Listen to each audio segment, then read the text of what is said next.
আজকের গল্প ছায়ার শহর। রাতের শেষ প্রহর, শহরটা ঘুমিয়ে আছে, কিন্তু বাতাসে কেমন অদ্ভুত এক ফিসফিস হাসছে। অরিন এক তরুণ পথচারী, প্রতিদিন এই পথে যায় অফিস থেকে ফেরার সময়। কিন্তু আজকে রাতটা আলাদা।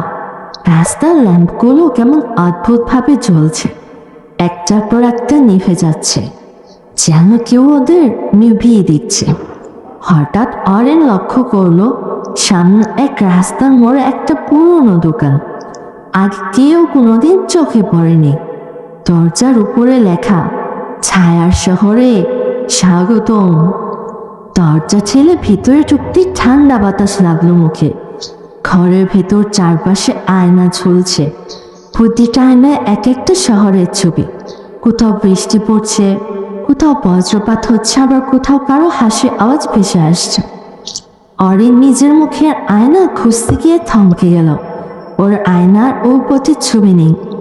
সেখানে দাঁড়িয়ে আছে কেউ একজন, ওর মতোই দেখতে, কিন্তু চোখ দুটো লালচে আলোয় জ্বলছে। তুই দেরি করে ফেলেছিস, আয়নার ভেতরে অরেন ফিস ফিস করে বলল। ছায়ার শহর থেকে কেউ ফিরে যায় না।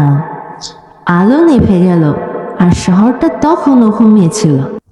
কিন্তু বাতাসে সেই ফিসফিসানি আবার ভেসে উঠল। স্বাগতম নতুন বাসিন্দা। ধন্যবাদ। আমার গল্পটি ভালো লাগলে পেজটি ফলো আর চ্যানেলটি সাবস্ক্রাইব করে দেবেন।